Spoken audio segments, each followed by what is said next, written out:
ওকে, তাহলে আজকে আমাদের কুইক বুকস এর হচ্ছে ফিফথ ক্লাস। আজকে আমরা দেখব as a book keeper or accountant হিসেবে সব থেকে বেশি কাজ থাকবে হইতেছে রিকনসিলেশনের কাজ। যে কাজটা আপনার করতেই হবে মাস্ট। মানে রিকনসিলেশনের কাজ আপনার ম্যাক্সিমাম ক্লায়েন্টের পাবেন। সেটা হচ্ছে অনেক ক্লায়েন্ট আছে নির্দিষ্ট সময় তারা কি করে কুইক বুকস এর একটা সাবস্ক্রিপশন কিনে কিনে তারা কি করে ওই সারা বছরের যে হিসাবগুলো আছে সেগুলো তারা কাজ করায় নেয়। পাশাপাশি ব্যাংকেরও তাদের যে ট্রানজেকশন গুলো আছে সেই ট্রানজেকশন গুলা তাদের লেজার বুকের সাথে তারা মিল করে নেয়। তো এই যে রিকনসিলেশন, এখন রিকনসিলেশনের মধ্যে ব্যাংক রিকনসিলেশন, তারপরে ক্রেডিট কার্ড রিকনসিলেশন, এরপরে পেপাল রিকনসিলেশন, এরপরে দুইটা জিনিস আমরা সবাই স্কিল ডেভেলপ করি কিন্তু বাট এই দুইটা জিনিসের প্রতি আমাদের অনেকেরই নজর থাকে না।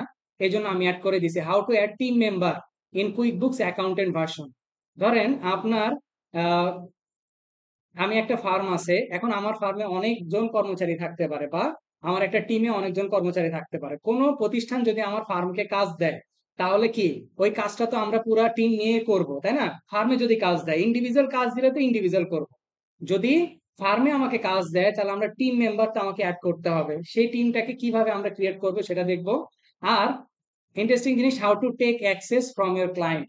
আপনি কাজ করবেন ভালো কথা, সবকিছুই করবেন, কিভাবে ক্লায়েন্টের কাছ থেকে অ্যাক্সেস নিতে হয় সেটা জানেন না, তাহলে তো আর স্কিল ডেভেলপ করে কি লাভ হলো? ঠিক আছে, যদি এই দুইটার ভিডিও আমি অলরেডি অনেক আগে করে রাখছি, 9 মাস আগের ভিডিও করা আছে, কেউ তো দেখেন নাই, সেটা আমি খুব ভালো করেই জানি। আচ্ছা, তো আসেন সবার শুরুতে ব্যাংক ব্যাংক নিয়ে কথা বলবো।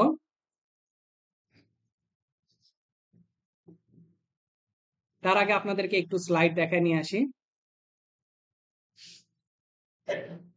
ওকে, reconcile and bank connect with QuickBooks, মানে কিভাবে রিকনসিলেশন করতে হয় এবং কিভাবে ব্যাংকের কানেকশন করতে হয় আমরা এই জিনিসটা একটু বোঝার চেষ্টা করবো। রিকনসিলেশন মানে কি? মিলকরণ, সেটা আমরা সবাই জানি। কিসের কিসের মিল করতে হয় বলেন তো?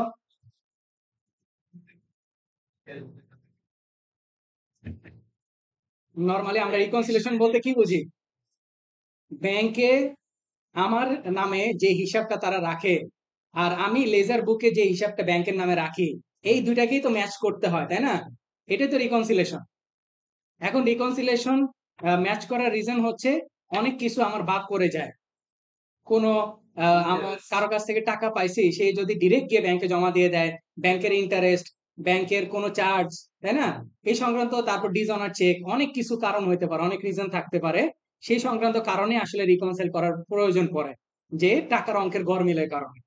তাহলে এখন আসেন, যদি আপনার ক্লায়েন্ট কুইক বুকস এর সাথে ব্যাংকটাকে কানেক্ট করে রাখে, সেক্ষেত্রে আপনি কিন্তু কিছু বেনিফিট পাবেন অবশ্যই, তাই না? কারণ যেহেতু কানেকশন করে রাখছে। এখন প্রথমে আমরা কি দেখবো, connecting bank with QuickBooks, মানে কুইক বুকস এর সাথে ব্যাংকটাকে কানেক্ট কিভাবে করতে হয়। ব্যাংক নেম সিলেক্ট, প্রথমে ব্যাংকের একটা নাম সিলেক্ট করতে হয়, ব্যাংক ইউজার আইডি পাসওয়ার্ড দিতে হয়, রেজিস্ট্রেশন কোড দিতে হয়, তারপরে ভেরিফিকেশন কোড যায়। এরপরে কোন ধরনের অ্যাকাউন্ট, সেটা চেকিং অ্যাকাউন্ট না কারেন্ট অ্যাকাউন্ট না ক্রেডিট কার্ড অ্যাকাউন্ট না সেভিংস অ্যাকাউন্ট, সেটা ঠিক করে দিতে হয়। চার্ট অফ অ্যাকাউন্ট ঠিক করে দিতে হয়, তারপরে স্টেটমেন্ট পিরিয়ড ঠিক করে দিতে হয়, তারপরে bank transaction automatically upload to the review panel. মানে এই যে কাজটা, এই কাজটুকু কিন্তু কি কে করবে বলেন? আপনার ক্লায়েন্ট করবে, তাই না? সে কুইক বুকস এর, কেন, সে কুইক বুকস এর সাবস্ক্রিপশন কিনছে, এখন ব্যাংকটাকে সে কানেক্ট করবে। এখন ধরেন আপনার বিকাশের একটা অ্যাকাউন্ট আছে, বিকাশের সাথে ব্যাংকের কানেক্ট করবেন। তা কিভাবে করবেন? প্রথমে ব্যাংকের নাম সিলেক্ট করবেন না? তারপরে কি ব্যাংকের ইউজার আইডি পাসওয়ার্ড দিতে হবে না? তারপরে কি একটা ভেরিফিকেশন কোড যাবে আপনার কাছে, লগ ইন করতে হবে। তারপরে আপনার কোন ধরনের অ্যাকাউন্ট, এগুলো সব ঠিকঠাক করে তো ডিটেলস দিতে হবে। তাহলে এই কাজটা কি ক্লায়েন্ট আপনাকে দিয়ে করাবে? হ্যাঁ, এটা তার তার কাজ, এটা তো সে আমাকে করাবে না। আমার কাছে পরে রিকনসিলেশন, আগে তো ব্যাংকটা কানেক্ট করবে সে। এই দেখেন আমি চিত্রতে দেখাইছি, প্রথমে ক্লায়েন্ট গিয়ে ব্যাংকটাকে সার্চ করবে, করার পরে তার আইডি পাসওয়ার্ড সবকিছু দিবে, দিয়ে এই যে মানে আর কি ভেরিফিকেশন কোড সে নিবে। নেওয়ার পরে ভেরিফিকেশন কোড দিয়ে তারপর সে সিলেক্ট করে দিবে এটা কোন ধরনের account, checking account, savings account, মানে যে ধরনের অ্যাকাউন্ট সেটাকে সে সিলেক্ট করবে। আর কোন তারিখ থেকে সে চাচ্ছে, ডেটটাকে সিলেক্ট করে দিয়ে কানেক্ট করে দিবে। এই দেখেন কানেক্ট করে দেওয়া মাত্রই আমি কি বলছি, রিভিউ প্যানেলে আসবে না? এই যে দেখেন, ফর রিভিউ প্যানেলে দেখা যাচ্ছে কিনা? মানে কানেক্ট করার সুবিধা এটাই, আপনার কষ্ট করেই আপনার স্টেটমেন্টটা ইম্পোর্ট করতে হইতেছে না, ব্যাংকে ব্যাংক থেকে সরাসরি মানে রিপোর্টটা চলে আসতেছে। হ্যাঁ, এই যে কুইক বুকসে এই যে 8টা ট্রানজেকশন ব্যাংকের সাথে কানেক্ট করার পরে রিভিউ প্যানেলে চলে আসছে 8টা ট্রানজেকশন। ঠিক আছে, এবার এটা তো গেল কানেকশনের ব্যাপার, মানে যদি কানেক্ট করা থাকে তো ওয়েল আপনার তো খাটনি কমে গেছে অর্ধেক। আচ্ছা, এবার আসেন রিকনসিলিয়েশন কুইক বুকস। এই যে আমি এখানে কিছু দিছি, আপনারা একটু পড়েন, রিকনসিলিয়েশন নিয়ে কিছু লিখছি।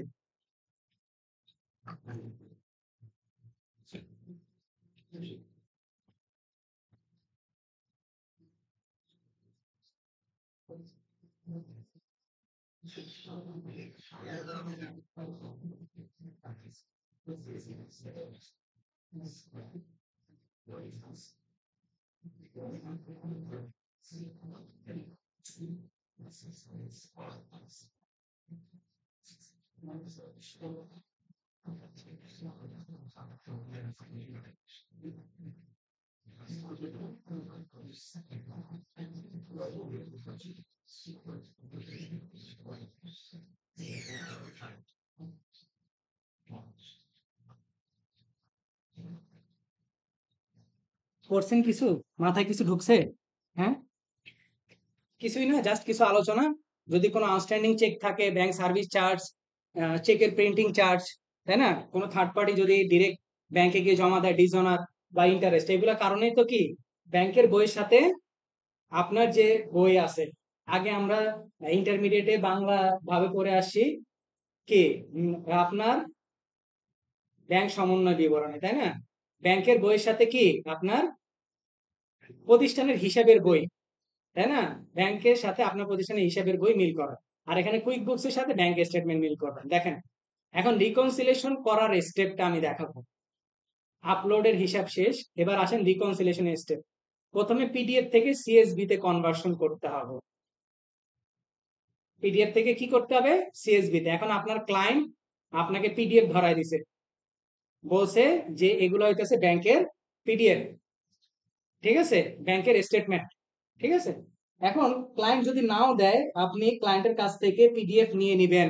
বারবার বলতেছে, ক্লায়েন্টের কাছ থেকে পিডিএফ নিয়ে নেবেন। ক্লায়েন্ট অনেক কিছুই বলতে পারে, কিন্তু তার স্টেটমেন্ট ভুল বলবে না, আপনি স্টেটমেন্ট অনুযায়ী রিকনসিলিয়েশন করবেন, তার কথা অনুযায়ী না। তাহলে পিডিএফ থেকে সিএসভি তে আগে কনভার্ট করে নিতে হবে, বুঝাতে পারছি। তারপরে কি করতে হবে, আপলোড করতে হবে। কেন এটা ঝামেলা করতে হইতেছে, কারণ আমার কি ক্লায়েন্ট আমাকে কুইক বুকস এর সাথে কানেক্ট করে দেয় নাই, ব্যাংকটাকে আমাকে ম্যানুয়ালি দিছে, কিছু পিডিএফ ধরায় দিছে, বলছে যে আপনি এগুলাকে রিকনসিলিয়েশন করেন। তখন ওই পিডিএফ থেকে আগে সিএসভি তে করব, দেন আপলোড করব। আপলোড করার পরে ট্রানজেকশন ক্যাটাগরাইজেশন অবলিক দিছে ক্লিন আপ।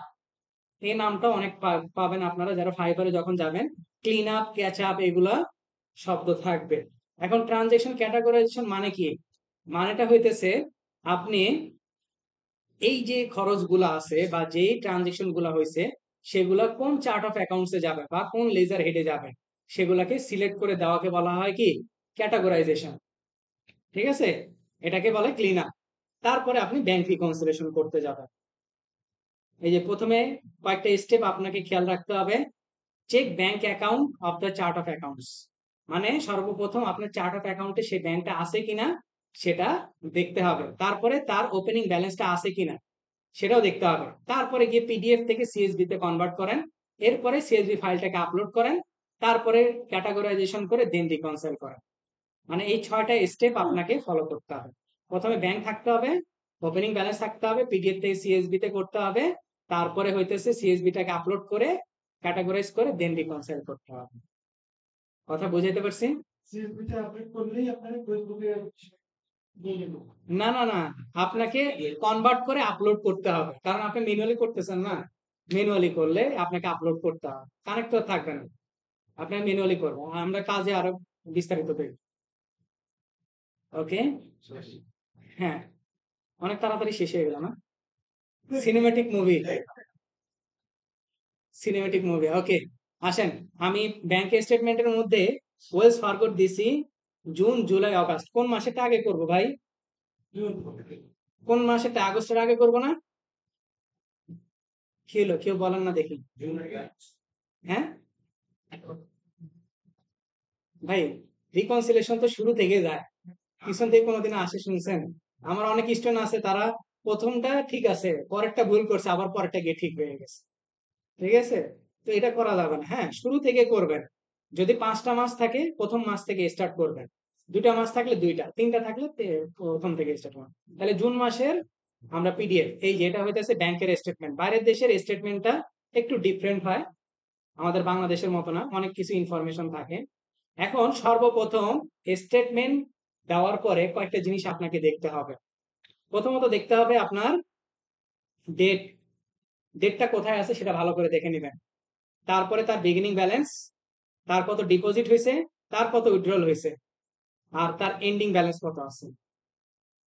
বুঝতে পারছি? এই কয়টা জিনিস, ডেট, বিগিনিং, ডিপোজিট, উইথড্রল আর এন্ডিং ব্যালেন্স কত আছে, এগুলো দেখে নেবেন। কেমন? আচ্ছা, এখন এটা তো পিডিএফ, ক্লায়েন্ট আমাকে পিডিএফটা দিয়ে দিছে, তাই না? তাহলে প্রথম স্টেপটা কি? প্রথম স্টেপটা হইতেছে ব্যাংক থাকতে হবে আপনার, তাই না? এই নামে কি ব্যাংক অ্যাকাউন্ট থাকতে হবে। তাহলে আমরা কোথায় চলে যাব বলেন? চার্ট অফ অ্যাকাউন্টসে চলে যাব।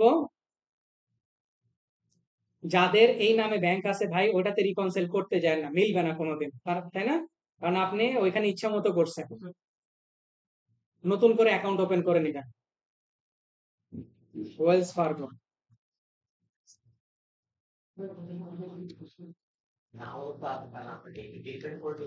এই যে দেখেন, এই যে আমি যাতে বুঝতে পারি এই সিস্টেমে করে নিয়েছি 1000। আচ্ছা, অ্যাকাউন্ট টাইপটা কি হবে? এত, এবার আসেন ব্যাংক স্টেটমেন্ট। ওপেনিং ব্যালেন্স কত দেওয়া আছে? 1767.65, তাই না? কয় তারিখ? জুন 1, 2021। 1767.31 না 65?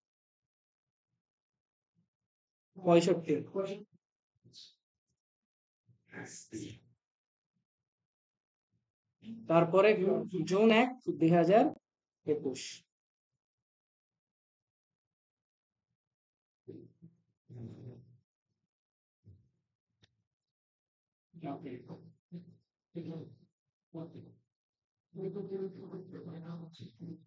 এই যে, তাহলে প্রথম কাজ করলাম, আমি দেখে নিলাম আমার ব্যাংক আছে কিনা, তারপরে তার ওপেনিং ব্যালেন্স আছে কিনা। ঠিক আছে, এই দুইটা কাজ শেষ। এরপরে 3 নাম্বার কাজ হচ্ছে এই যে পিডিএফ, পিডিএফটাকে আমাকে কি করতে হবে? সিএসভি তে কনভার্ট করতে হবে। এখন কেউ কি পারেন পিডিএফ থেকে সিএসভি তে কনভার্ট করা? হ্যাঁ, হ্যাঁ, অনেক। আপনি গুগলে লিখে সার্চ করেন PDF two CSV converter, Adobe আছে, এই যে কোনোটাই ব্যবহার করতে পারেন। এখনই সাবস্ক্রিপশন দিয়ে কেনার প্রয়োজন নাই, যখন বেশি বেশি ক্লায়েন্ট থাকবে তখন গিয়ে কিনবেন। কেমন? এখন আর কেনার প্রয়োজন নাই। আচ্ছা, ধরেন আমি এই যে প্রথমটাই নিলাম, জামজার, চুজ ফাইল,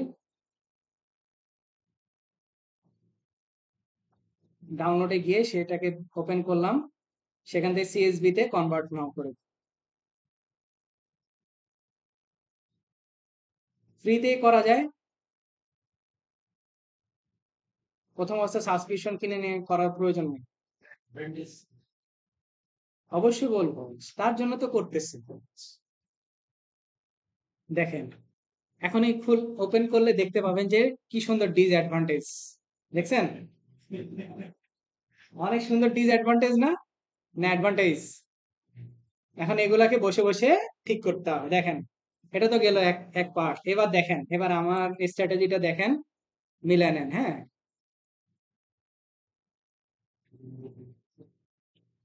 এক্সেল, ওকে,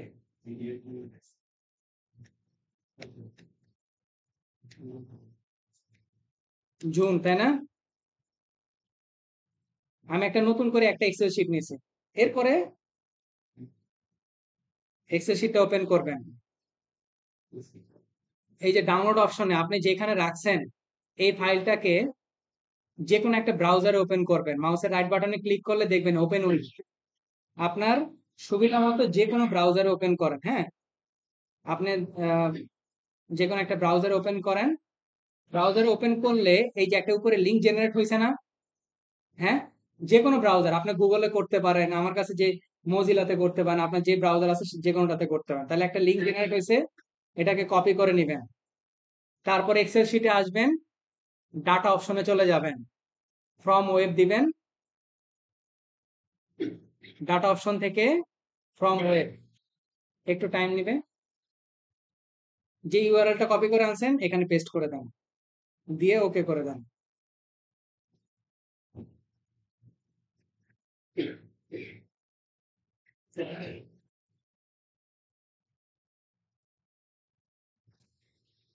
সিলেক্ট মাল্টিপল আইটেম। এইবার টেবিল দেখে দেখে বলবেন আমার কোনটা প্রয়োজন আছে। দেখেন প্রথম টেবিল, এটা কি দরকার আছে? এই লেখার কি দরকার আছে ভাই? একটু ভালো করে দেখেন, এখন তো টাকা নাই। দ্বিতীয়টার মধ্যেও টাকা নাই, ওটা ওপেনিং এন্ডিং। আমার তো কি দরকার ভাই? আমার দরকারটা কি? ট্রানজেকশন না? হয়ে গেল। এই যে আমার দরকার কি, এই যে ট্রানজেকশন গুলো না, ট্রানজেকশন দরকার আমার, তো এগুলো বাকি হাবি জাবি দরকার নাই। তাহলে 3 নাম্বার টেবিলে যাই, এই যে আমার এটার প্রয়োজন, তাই না? তাহলে এটাকে সিলেক্ট করব। 4 নাম্বার টেবিলে যান, এটারও দরকার নাই। 5, 6, 7, 8, মানে টেবিল, মানে তারা পুরা ইয়াটাকে স্ক্যান করে তারা টেবিলে ভাগ করে নিছে। এবার এখানে লোড টুর পাশে যে অপশন, লোডের পাশে যে ড্রপ ডাউন, সেখান থেকে লোড টুতে যাবেন। এখানে সিলেক্ট করবেন টেবিল, এক্সিস্টিং ওয়ার্কশিটই থাকবে, দিয়ে ওকে দিবেন।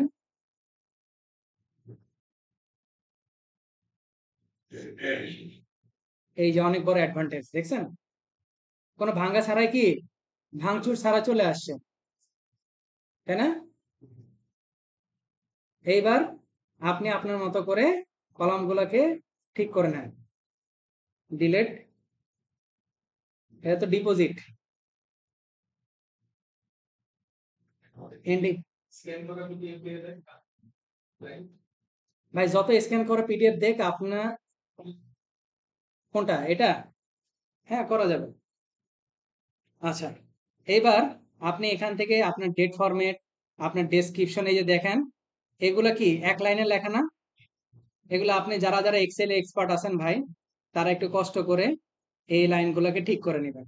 আমি যদিও এক্সপার্ট না,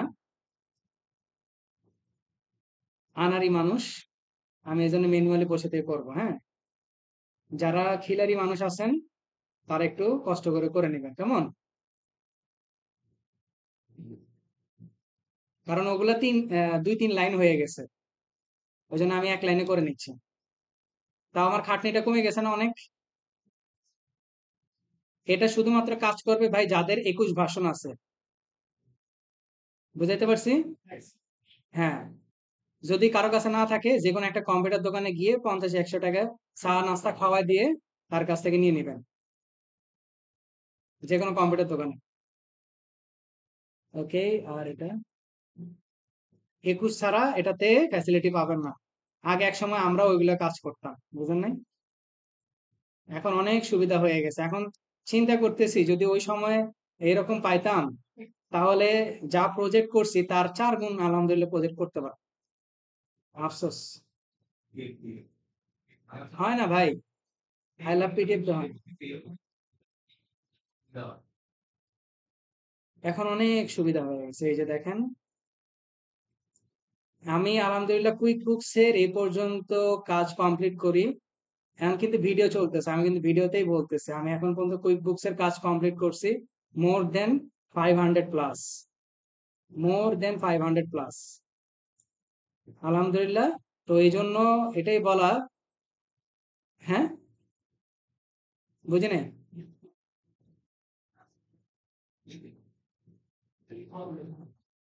হ্যাঁ, ডেট ডেসক্রিপশন, এটা ডিপোজিটটা এখানে দিয়ে দিন।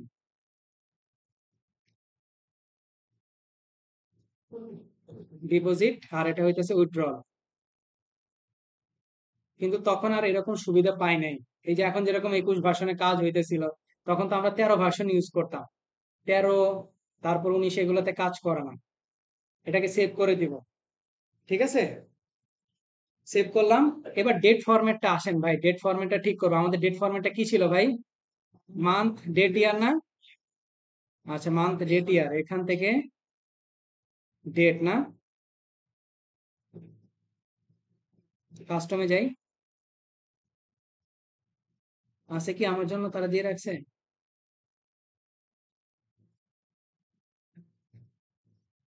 মান্থ ডেট ইয়ার, কি অ্যাপ্লাই হয়নি?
কি আর করার, অগত্যা আমাকে ম্যানুয়ালি করিতে হইবে।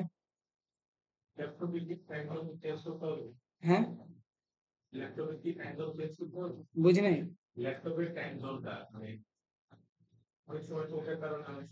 হইতেও পারে, এরকম মাঝে মধ্যে হয়, মাঝে মধ্যে আবার ঠিক হয়ে যায়।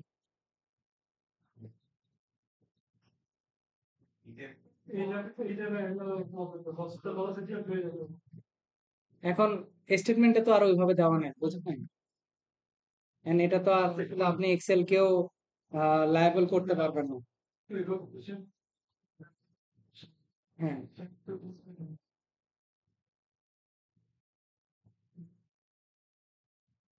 যাক,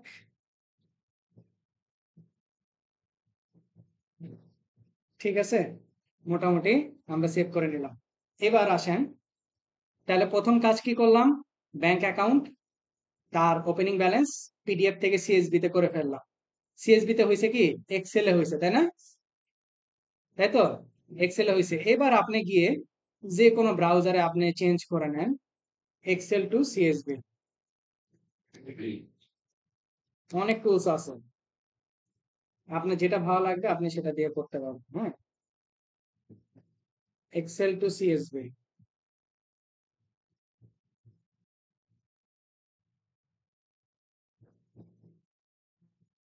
ডেস্কটপ আছে, কনভার্ট,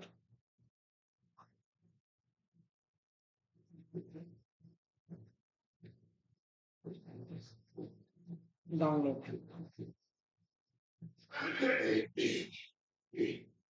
এই যে ওয়েলস ফার্গো জোন।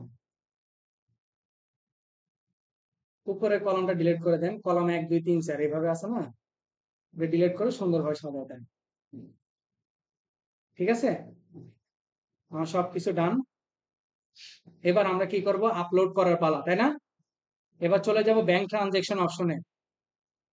খেয়াল করে দেখেন, ব্যাংক ট্রানজেকশন অপশনে চলে যাব।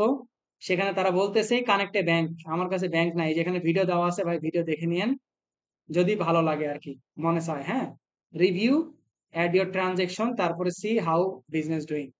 আমি কি করব? আপলোড ট্রানজেকশনে চলে যাব।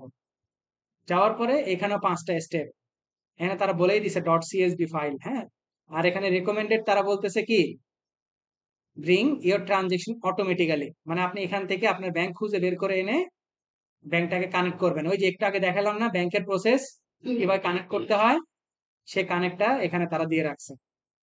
ওকে, আমরা আপাতত পক্ষে আপলোড ট্রানজেকশনে যাব, যে ফাইলটা করছি সেটাকে সিলেক্ট ফাইলে দিয়ে,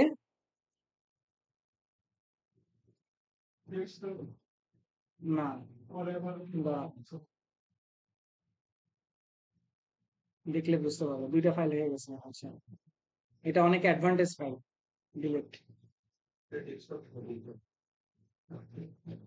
কন্টিনিউ। এইখানে আপনার ব্যাংকটাকে সিলেক্ট করতে হবে, ব্যাংকটাকে সিলেক্ট করে দিয়ে কন্টিনিউতে যাবেন। এখন দেখেন কুইক বুকসে দুইটা কলাম আপনাকে সাজেস্ট করে, একটা ওয়ান কলাম একটা টু কলাম। আপনি যদি দুইটা কলাম, আমি এখানে কটা কলাম ব্যবহার করছি, দুইটা কলাম তাই না, দুইটা কলাম ব্যবহার করছি। আপনি চাইলে একটা কলামও ব্যবহার করতে পারেন, মানে প্লাস মাইনাস দিয়ে একটা কলাম আপনি ইউজ করতে পারেন। হ্যাঁ, আমি এখানে দুইটা কলাম ব্যবহার করছি, তো দুইটা কলামই থাকুক। Two column, date format, month, date, year. ডেটটা দেওয়া আছে ডেসক্রিপশন, ডেসক্রিপশনের কলামে অ্যামাউন্ট মানে রিসিপ্ট, আমি রিসিপ্ট কোন কলামে দেখাইছি, ডিপোজিট কলামে না। আর এক্সপেন্স গুলো দেখাইছি উইথড্রল কলামে, মানে রিসিপ্ট দেখাইছি ডিপোজিট কলামে, এক্সপেন্স দেখাইছি উইথড্রল কলামে। চেক নাম্বার দিই নাই, কন্টিনিউতে চলে যাবে। এই যে এখানে একটু খেয়াল করেন, এখানে একটা কথা বলছে, generally income transaction as positive number and expense transaction post as negative ones. Occasionally some banks send us file with this reverse. Do the transaction below correctly indicate income and expense? Keep original value, এটা কি keep reversing value, মানে অনেক কান্ট্রির, মানে কিছু bank আছে তারা কি করে আপনার জিনিসগুলোকে উল্টা করে দেখায়। যেমন ইনকামটাকে তারা নেগেটিভ ব্যালেন্স দিয়ে দেখায়, আর এক্সপেন্সটাকে তারা পজিটিভ ব্যালেন্স দিয়ে দেখায়। তো এই জন্যই আপনি যখন আপলোড করবেন তখন তারা অপশন দিতেছে যে আপনি যেভাবে আপলোড করছেন সেভাবে থাকবে নাকি রিভার্স করে দিতে হবে। রিভার্স মানে কি, প্লাস গুলাকে মাইনাস, মাইনাস গুলাকে প্লাস। আমরা তো চেক করে দেখছি যে আমাদেরটা ঠিক আছে। চেক কিভাবে করছি, আপনি এখানে উইথড্রল টার্ম দেন, আপনার টোটাল উইথড্রল কত এখানে দেখায় যাবে, 2645.24। এই যে দেখেন 2645.24, আমার কি এটা উইথড্রল আছে না, আর ডিপোজিট কত 2000, তার মানে আমার কি স্টেটমেন্ট ঠিক আছে। তাহলে আমি অরিজিনাল ভ্যালুতেই কি করব, আপলোড করে দেব। কন্টিনিউতে চলে যান, 12টা ট্রানজেকশন, ইয়েস, ইম্পোর্ট কমপ্লিটেড। এই যে bank connection is all set. এই যে কই আসে, কোথায় আসে এটা বলেন, কি হলো সবাই ঘুমাইতেছে, হুম, দেখেন না, এবার দেখা যায়। আর রিভিউ প্যানেল যদি ব্যাংকের সাথে কানেক্ট থাকতো তাহলে এই যে এতক্ষণ যে কাজটা করলাম এগুলো কি করা লাগতো না, বুঝতে পারছি। কিন্তু ব্যাংকের সাথে কানেকশন থাকুক আর না থাকুক, এই যে এখন থেকে যে কাজ করব সেগুলো আপনি করতেই হবে, ঠিক আছে। এখন এগুলো সব কি আকারে আসছে ভাই, আনক্যাটাগরাইজ, আনক্যাটাগরাইজ, আনক্যাটাগরাইজ। কোন ধরনের ট্রানজেকশন আনক্যাটাগরাইজ রাখবেন না, আপনাকে ক্লায়েন্ট টাকা দিবে আনক্যাটাগরাইজ রাখার জন্য না, প্রপার সেই ক্যাটাগরাইজেশন করার জন্য, ঠিক আছে। এখন ক্লায়েন্ট তো আপনাকে দিয়ে, সে তো তার মতো করে কাজ করবে তাই না, সে কি, সে তার নিজের মতো করে কাজ করবে না। দেখুন আপনাকে তো কাজ বসে থাকলে তো হবে না, আপনি কি করবেন, আপনি কাজগুলাকে কমপ্লিট করবেন, একটা আইডিয়া বা একটা ধারণার বশবর্তী হয়ে কাজগুলাকে করবেন। তো এই যে আইডিয়ার বশবর্তী হয়ে যখন কাজগুলো করবেন, অবশ্যই ক্লায়েন্টকে একটা ফাইল পাঠাবেন, যে ফাইলটা দেখে ক্লায়েন্ট বুঝতে পারে যে না আমার যে যাকে দিয়ে আমি কাজটা করাচ্ছি সেটা ঠিক আছে। কেমন, ধরেন আমি প্রথমে একটা ওপেন করি, ক্রেডিট কার্ড চেক পারচেজ। এখানে অপশন কয়টা, categorise, match, record as transfer, record as credit card payment, মানে চারটা ভাবে আপনি ক্যাটাগরাইজেশন করতেছেন। হয় ক্যাটাগরাইজ করেন নতুন ভাবে চার্ট অফ অ্যাকাউন্ট দিয়ে, তারপরে ম্যাচ, ম্যাচ মানে কি, যদি সেম ট্রানজেকশন যদি আপনার কিসে থাকতো, কুইক বুকসে থাকতো, তাহলে আপনাকে বলতো যে ভাই এই ট্রানজেকশনটা কোনটার জন্য আপনি আমাকে বলে দেন। তারপর রেকর্ড অ্যাজ ট্রান্সফার, যদি এটা রেকর্ড অ্যাজ ট্রান্সফার হয় তাহলে রেকর্ড অ্যাজ ট্রান্সফারে দিবেন, যদি সেটা ক্রেডিট কার্ড পেমেন্ট হয় তাহলে ক্রেডিট কার্ড পেমেন্টে দিবেন। এখন এইখানে যে লেখাটা আছে, এই যে বিশাল বড়, যে credit card purchase American AI, এই লেখাটা দিয়ে কি কিছু বোঝা যায় আদৌ যে আমার এখানে কি ঘটছে, হ্যাঁ দেখেন তো এই লেখাটা দিয়ে আপনি কি বুঝবেন। এখন এটা আমি গুগলে যা দিলাম বা আমার যে কোনো ব্রাউজারে যা দিলাম, দেখি সে আমাকে কিছু দিতে পারে না, কিছু কি দিছে, কিছুই দেয় নাই। তো এই জন্য এখন আমার দরকার আমাদের সব থেকে কাছের মানে আর কি একজনকে দরকার, ঠিক আছে? Chat GPT. চ্যাট জিপিটি হইতেছে আপনার কি অ্যাসিস্ট্যান্ট হিসেবে কাজ করতে হবে, তাকে বুঝাইতে হবে যে আপনার কাজগুলো কি। ঠিক আছে, আমি একটা প্রম্পট লিখে দিলাম, তাকে হাই হ্যালো করলাম, আমি তাকে বললাম যে আমি কুইক বুকসে কাজ করি বুককিপার হিসেবে, ক্যাটাগরাইজেশন অ্যাকাউন্টেন্সির কাজ করব, তুমি আমাকে প্রপারলি ক্যাটাগরাইজ করে দাও। ঠিক আছে, এখন বলার পরে আমি এই যে ট্রানজেকশন গুলো করছি না, সেগুলোকে সুন্দর করে কপি করে নিয়ে আসেন, নিয়ে এসে তাকে দিয়ে দেন। দেন, দেখেন সে আপনাকে একটা আইডিয়া দিবে ভাই। ঠিক আছে, সবসময় বলতেছি এটার উপর ডিপেন্ড করা যাবে না। সে আপনাকে একটা আইডিয়া দিবে, আইডিয়া জেনারেট করে দিবে, এক্স্যাক্টলি কি হইতে পারে আইডিয়ার উপরে। দেখেন কি সুন্দর, সে ডেট ডেসক্রিপশন উইথ কি ক্যাটাগরি দিয়ে দিছে না, এটা কি ক্যাটাগরিতে হইতে পারে সে একটা আইডিয়া আপনাকে দিছে। তারপরে অবশ্যই ক্লায়েন্টের সাথে কথা বলে আপনি সেটাকে সেটেল করবেন, কিন্তু কাজটা আগে শেষ করতে হবে। আচ্ছা, দেখেন এখানে ক্রেডিট কার্ড পারচেসটা কি দিছে, সফটওয়্যার অ্যান্ড অনলাইন সার্ভিস বা অ্যাডভার্টাইজিং বা মার্কেটিং এক্সপেন্স। ঠিক আছে, okay, advertising and marketing expense, advertising, telephone expense, branch, okay, travel affair. আচ্ছা, তারা আমাকে একটা আইডিয়া দিছে, এখন আমি এই আইডিয়ার বশবর্তী হয়ে কাজগুলা কমপ্লিট করব। খেয়াল করেন,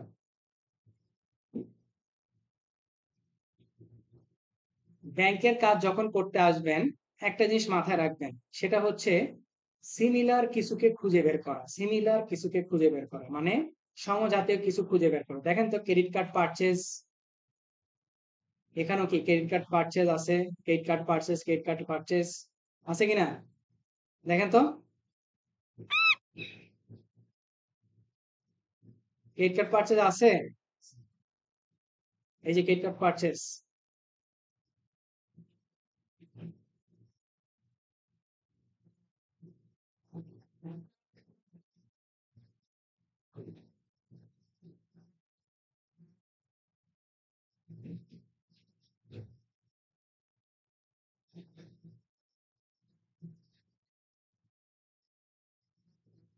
ওকে, ক্রেডিট কার্ড পারচেজ,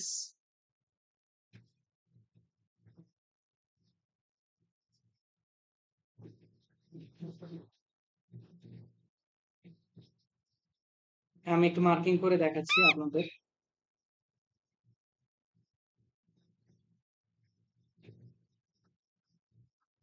দেখেন ক্রেডিট কার্ড পারচেজ নামে কতগুলো ট্রানজেকশন আছে না, হ্যাঁ?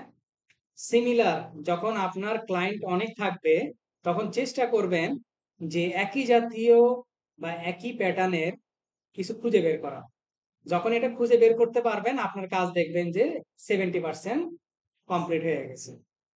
এখন এই যে ক্রেডিট কার্ড পারচেজ, এই যে যে ক্রেডিট কার্ড পারচেজ গুলা, সেগুলো কি অ্যাডভার্টাইজিং এর জন্য করছে তাই না? এই যে গোড্যাডি একটা ওয়েবসাইট বানাইতে হয়, তারপরে বাই ফোন, তারপরে আমেরিকান এআই, তারপরে পেপাল, গুগল অ্যাডস। ঠিক আছে, এগুলা কেন করি?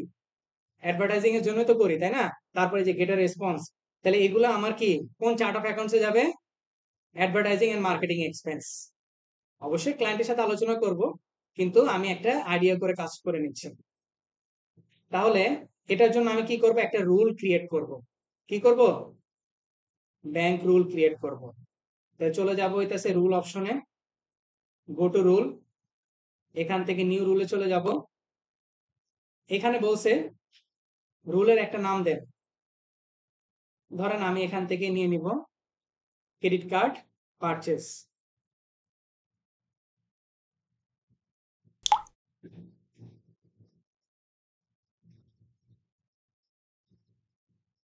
ক্রেডিট কার্ড পারচেসটা নিয়ে নিলাম, রুলের নাম দিলাম ক্রেডিট কার্ড পারচেস। হ্যাঁ, এটা কোন ধরনের ট্রানজেকশন, মানি ইন না মানি আউট? দেখেন তো সবগুলা কি উইথড্রল কলামে না? প্রত্যেকটা কি উইথড্রল কলামে না? তাহলে এটা কি মানি আউট ট্রানজেকশন। ওকে, অল ব্যাংক অ্যাকাউন্ট, আপনার যতগুলো ব্যাংক থাকবে সবগুলো ব্যাংক এখানে শো করবে। আমার এখানে একটা দেখাইতেছে বা একটা দেখাচ্ছে বিদে অল চলে আসছে। হ্যাঁ, তারপরে ইনক্লুড দিবেন হইতেছে এনি। এখন ম্যাচ করা যায় তিনটা ভাবে, ডেসক্রিপশন, ব্যাংক টেক্সট, অ্যামাউন্ট। তিন ভাবে ম্যাচ করা যায়। আমার এই যে যে কথাটা দিয়ে আমি ম্যাচ করতেছি, ক্রেডিট কার্ড পারচেজ নামটা, এটা আমার কুইক বুকসে কোথায় আছে সেটা আমার একটু দেখতে হবে। ব্যাংক টেক্সটে আছে নাকি আমার ডেসক্রিপশনে আছে সেটা আমি একটু চেক করব। কিভাবে দেখবো দেখেন,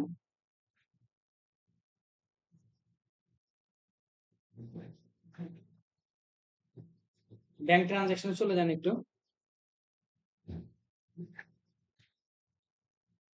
এই যে এগুলা কি ডেসক্রিপশন না? দেখেন তো ক্রেডিট কার্ড পারচেজ লেখা আছে, credit card purchase, credit card purchase, credit card purchase, credit card, credit card, credit card. যদি এখানে না লেখা থেকে যদি এই যে ব্যাংকের এখানে লেখা থাকতো, এটাকে বলা হয় কি ব্যাংক টেক্সট। এটা কি বলা হয়? Bank text. যেহেতু আমার ডেসক্রিপশনে আছে লেখাটা, তাহলে আমি কি দিয়ে মিলাবো? ডেসক্রিপশন দিয়ে মিলাবো। ডেসক্রিপশন কন্টেন্ট থাকবে, আর যে লেখাটা যতটুকু অংশ আপনি রুলের ক্ষেত্রে মনে রাখবেন, আমি যদি পুরোটা নিই তাহলে কি মিলবে? কমন অংশটা নিতে হবে। ওই যে অঙ্ক যখন করছেন ইন্টারসেকশন, মানে কমন জিনিস, কমন আইটেম, ঠিক আছে? এই যে ক্রেডিট কার্ড পারচেজ, আমি শুধু ওই অংশটাকে কপি করে নেব। এই যে ইন্টার টেক্সট। তারপরে ট্রানজেকশন টাইপ, এটা আপনার কি ধরনের এক্সপেন্স হয়েছে, তাই না? ক্যাটাগরি মানে চার্ট অফ অ্যাকাউন্ট,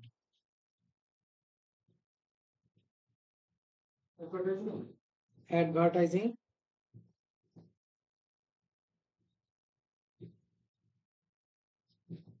এই যে অ্যাডভার্টাইজিং এক্সপেন্স। আর পেই নাম বলতেছে রেকমেন্ডেড। ভাই পেইটা কি? এই যে দেখেন এখানে প্রত্যেকটা ব্যক্তির নাম দেওয়া আছে না, কাকে কাকে পে করছে, পেপাল, পেপাল, গুগল, গোড্যাডি, ইপ বাই ফোন, আমেরিকান এয়ার। এখন কি এক একটার এক এক নাম না? এখন আমি যদি এখানে রেকমেন্ডেড বলছে, বাধ্য হয়ে তো আমাকে দিতে হবে, এখানে তার সবাইকে দিতে পারবো না, যে কোনো একজনকে দিতে হবে, তাই না?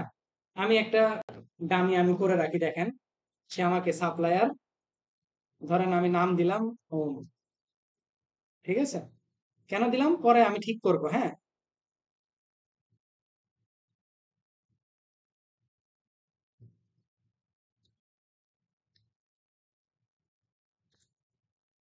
ওকে,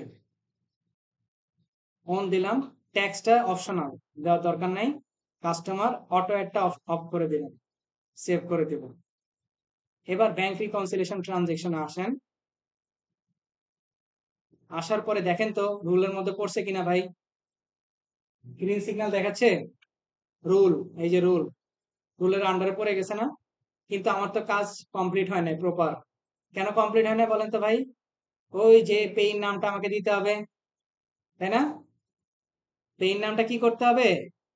আপনাকে দিতে হবে, এই যে সাপ্লায়ারের জায়গায় পেইন নাম দিতে হবে, অ্যাডমিন।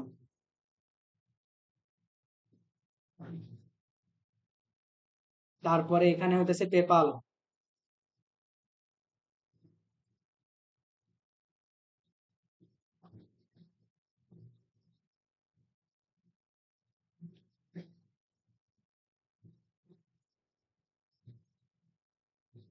এটাও পেপাল।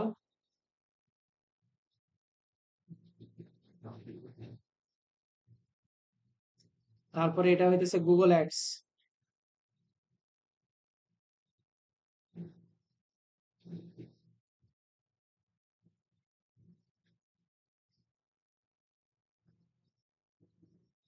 তারপরে এটা হইতেছে godaddy.com।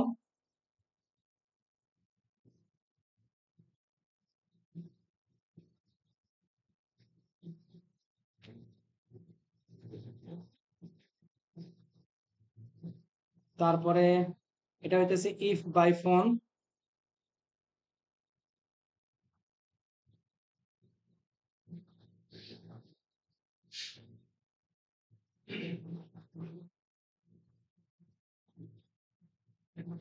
আর এটা হইতেছে আমেরিকান এআই।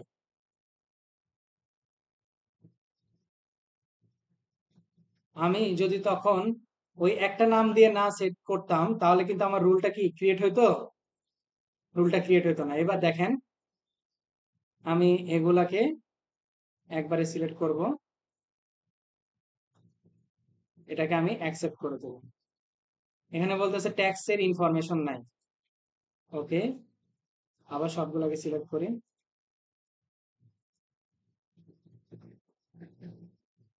এখান থেকে এডিট অপশনে যাব, ট্যাক্সটাকে দিব হইতেছে আপাতত পক্ষে নো ভ্যাট। হ্যাঁ, অ্যাপ্লাই এন্ড অ্যাকসেপ্ট। দেখেন 12টার মধ্যে আছে আর কয়টা, 5টা, তাই না? তারপরে যে ট্রানজেকশন ফি, এটা কি হবে বলেন তো? ট্রানজেকশন ফিটা কি কি হলো, কেউ বলে না? এটা ভাই ব্যাংক ব্যাংক চার্জেস না? ওকে, তারপরে হইতেছে ওভারড্রাফট ফি, এটা কি হবে?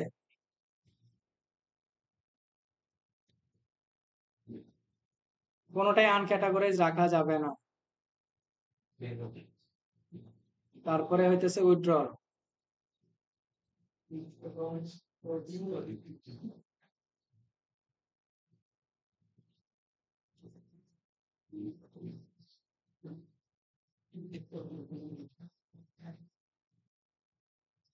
ট্যাক্স আপাতত পক্ষে 0।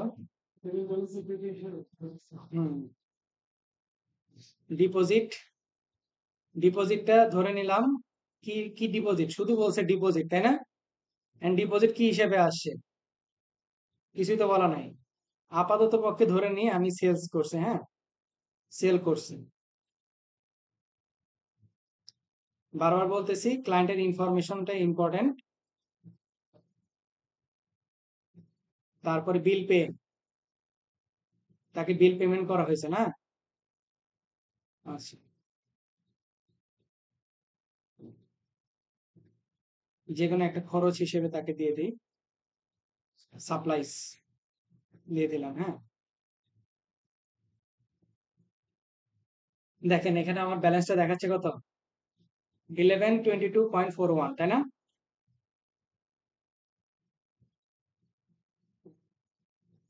মিলছে কি? 1122.41, কিন্তু এখনো কাজ শেষ হয় না। আমার তো এখানে তো মিলে গেছে, কিন্তু রিকনসিলেশন প্রপারলি বের করতে হবে না? এই যে রিকনসিলেশন অপশনে যাবেন, যাওয়ার পরে গেট স্টার্টেড দিবেন, দিয়ে এখানে আপনার অ্যাকাউন্টের নাম সিলেক্ট করবেন। এই যে বিগিনিং ব্যালেন্সটা কিন্তু লক হয়ে আছে, ঠিক আছে? বিগিনিং ব্যালেন্স আর চেঞ্জ করা যাবে না। এবার আসেন এন্ডিং ব্যালেন্স, 1122.41, 1122.41। এন্ডিং ডেট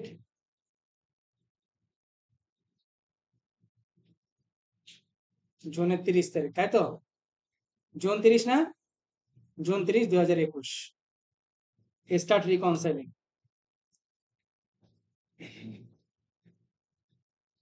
এইখানে 0 চলে আসে ভাই, ফিনিশ নাও। যদি কারো 0 না আসে, তাহলে এখান থেকে যে ড্রপ ডাউন থেকে ক্লোজ উইদাউট সেভিং দিয়ে বের হয়ে যাবে।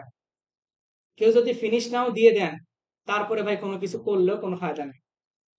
বুঝতে পারছি? তো সবকিছু 0 থাকে। এই যে দেখেন আপনার স্টেটমেন্টের ending balance, clear balance, beginning, payment, deposit সবকিছু দেখানো শেষ। ফিনিশ নাও দিয়ে দেন। এই যে দেখেন, এই যে আপনার এন্ডিং ব্যালেন্সের রিপোর্ট। না, ওই যে ক্যাটাগরাইজেশন করে দিছি না। এই যে দেখেন আপনার রিকনসিলেশন রিপোর্ট। এই যে আপনি এখান থেকে প্রিন্ট করে আপনি জমা দিবেন, ঠিক আছে? বুঝাইতে পারছি?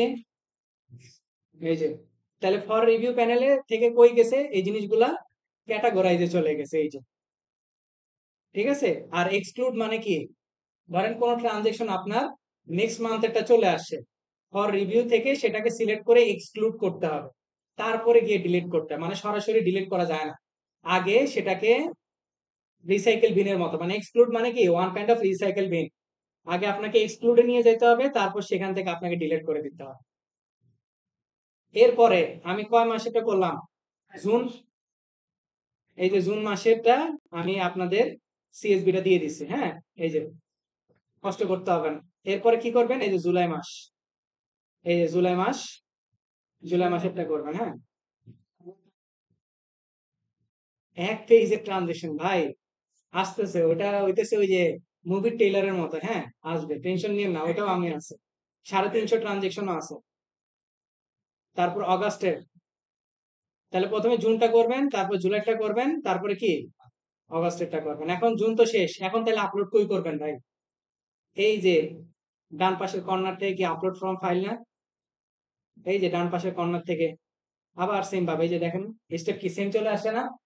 হ্যাঁ, তাহলে প্রথমে কি ফাইলটাকে সিলেক্ট করতে হবে, সিলেক্ট করে দিলেন, ধরেন আমি সিলেক্ট করে দিলাম, তারপরে কি কন্টিনিউ দিয়ে আপনি কি ব্যাংক সিলেক্ট করে দিতে হবে। ব্যাংক সিলেক্ট করলে ওই প্রপার প্যানেলে গিয়ে পাঁচটা স্টেপ কমপ্লিট করলে সেটা কোথায় চলে আসবে, আপনার ফর রিভিউ প্যানেলে চলে আসবে।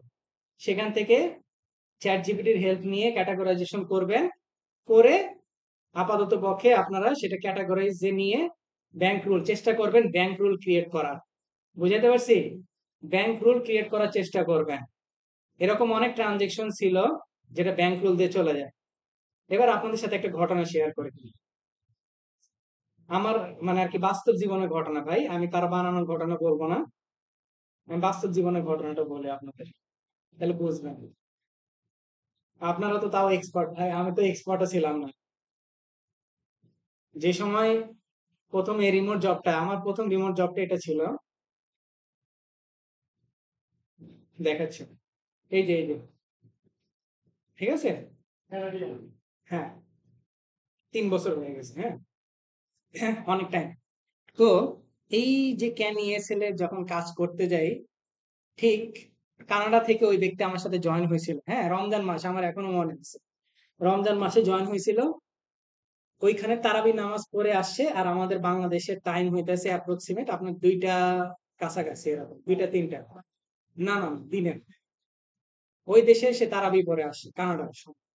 এখন অফিসে গেছি, তাদের একটা সাব অফিস ছিল হচ্ছে আপনার মিরপুর ডিওএইচএস এর ভিতরে। হ্যাঁ, ডিওএইচএস এর যে মসজিদটা আছে তার অপোজিটে। তো সেখানে যাওয়ার পরে গেলাম, কিছুক্ষণ যাওয়ার পরে বসছি, বসার পরে মানে আর কি এসির মধ্যে তো হাত পা ঠান্ডা হয়ে গেছে কিছুটা। আবার চিন্তা করতেছি যে পারবো কি পারবো না। আগের দিন 2টা ইন্টারভিউ নিছে, আগের দিন 2টা ইন্টারভিউ নিছে, অথচ 2টা ইন্টারভিউ আমি দিছি হচ্ছে রাস্তায়। আমার এখনো ওই ইমেলটা আছে, রাস্তায় আমি দিছি। যে মানে আর কি রাস্তায় বলতে কি, প্রথম দিন দিছে আমি আহ আসতেছিলাম মোহাম্মদপুর থেকে, স্টুডেন্ট পড়ায় আসতেছিলাম, মানে একটা ব্যাচ ছিল, পড়ায় যখন আসতেছি ঠিক তখন বাজে হচ্ছে সকাল 10টা নাগাদ। এখন বাসে উঠে গেছি, তারা জুম মিটিং দিয়ে দিছে। তাদেরকে বললাম যে আমাকে ঘন্টাখানেক সময় দেন, বলে যে না ঘন্টাখানেক সময় দেওয়া যাবে না, আপনি আসেন। পরে বাস থেকে নেমে আমার এখনো মনে আছে, আমি এক পাশে গিয়ে দাঁড়ায়।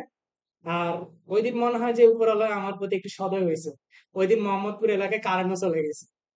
ঠিক আছে, কারেন্টও চলে গেছে। পরে ক্লায়েন্টে বললাম যে দেখেন আমার বাসায় কিন্তু কারেন্ট নাই, তাকে কিন্তু ভিডিও কলে পিছন থেকে দেখাইছে যে দেখেন ভাই কারেন্ট নাই কিন্তু এলাকায়। তো ওই জন্য বাধ্য হয়ে আমি নিচে এসে দাঁড়াইছি আপনার সাথে কথা বলার জন্য। আপনি তো জোরাজোরি করলেন, আপনি তো আমার কথা শুনলেন না। যে আমি তো আপনাকে বললাম যে ঘন্টাখানিক পরে ফোন দেন, ততক্ষণে আমি বাসায় যাব, বাসায় গিয়ে সেট আপ করতে পারবো। বলবো আচ্ছা ঠিক আছে, সমস্যা নেই, এমনি আপনার সাথে গল্প করবো। তো ভালো কথা, প্রথমবার গল্প করলো, গল্প করে তার অনেক ভালো লাগছে। পরের বার আবার সে ইন্টারভিউ ডাকছে, ডেকে এবার আমার মানে আর কি ব্যাকগ্রাউন্ডের ইতিহাস ইয়ে টিয়ে নিল, সবকিছু ডকুমেন্ট এটে নেওয়ার পরে এবার বললো যে আপনি ইয়া করেন, সফটওয়্যারে কাজ করতে হবে, আমাদের একটা সাব অফিস আছে সেখানে আসেন। এখন সে বলছে যে ভাই আমার 5 মাসের রিকনসিলেশন করা নাই, আপনি 5 মাসের রিকনসিলেশন আমাকে করে দিতে হবে। আমি বললাম, ঠিক আছে ভাই, করে দিব। অনেক এক্সাইটেড। ঠিক আছে, তো এখন উনি বললো যে আচ্ছা বলেন কি কিভাবে কি কি জিনিস দিতে হবে। আমি বললাম যে আমাকে শুধু পিডিএফ গুলা দেন। হ্যাঁ, সাথে সাথে পাঠিয়ে দিছে, অফিস থেকে প্রিন্ট করে আমার হাতে ধরাই দিছে, বললো যে 5 মাসে। তো উনি শর্ত একটাই, উনি ভিডিও কলে থাকবে। উনি ক্যামেরা থাকছে অফিসের, ল্যাপটপে অ্যাক্সেস দিছে আমাকে। হ্যাঁ, তো উনি বলছে যে আমি ভিডিও কলে দেখবো যে আপনি কিভাবে কাজগুলো করতেছেন। ঠিক আছে, তো কাজগুলো নেওয়া স্টার্ট করলাম। আমিও কি পরিমাণে মানে কি বলবো, রমজান মাস ভাই এমনি মাথা মুথা হ্যাং হয়ে থাকে, যে 2টা 2:30 বাজে, তখন কাজ করতে এমনি মনে চায় না, যে বাসায় যে একটু রিল্যাক্স করবো। তখন আমি কি করছি, ভুল করে আমি ডেটটা সিলেক্ট করি না। এই যে এখানে দেখেন, এখানে একটা ডেটের কলাম আছে। হ্যাঁ, অল ডেট, ডেটটা সিলেক্ট না করে 5 মাসের ট্রানজেকশন আমি একসাথে রিকনসাইল করতে বসছি। মানে 5 মাসের ট্রানজেকশন শিট আছে না, আমি ল্যাপটপের এক পাশে সিরিয়াল করে সাজায় রাখছি। প্রথম ট্রানজেকশন আসে কোন মাসের, ওই মাসে গিয়ে আমি করি, পরেরটা কোন মাসের, এইভাবে গিয়ে করতেছি। এরকম 10-15 মিনিট যাওয়ার পরে উনি আমারে তখন বললো যে ভাই আপনি কি এভাবে রিকনসিলিয়েশন করেন? আমি বললাম যে ভাই এভাবে তো করি, কিন্তু আমি তো একটু বুঝেনি তো, সারাদিন রোজা রাখছি, একটু আমাকে টাইম দেন। বলে আচ্ছা ঠিক আছে, 10 মিনিট আপনি টাইম দিলাম, আপনি একটু রিল্যাক্স হন, তারপরে কাজ শুরু করেন। এরপরে চিন্তা করলাম যে না, কাজ করা যাবে না। পরে তার পিডিএফ গুলা নিলাম, নিয়ে দেখলাম যে প্রায় মোটামুটি 550 ট্রানজেকশনের মতো। ঠিক আছে, পরে চিন্তা করলাম যে এত কিছু তো কিভাবে করবো। পরে অফিস থেকে পেন্সিল নিয়ে দাগানো শুরু করলাম, কমন আইটেম বের করলাম, কমন আইটেম বের করছি, বের করে 4টা রুল বানাইছি, 4টা রুল দিছি। এক রুলে 430টা নাই, 4টা রুলে 430টা নাই। উনি 10 মিনিটের পরে উনি আমার বলতেছে ভাই আপনি সব ক্যাটাগরাইজেশন করে ফেলছেন? আমি বলছি হ্যাঁ ভাই করে ফেলছি।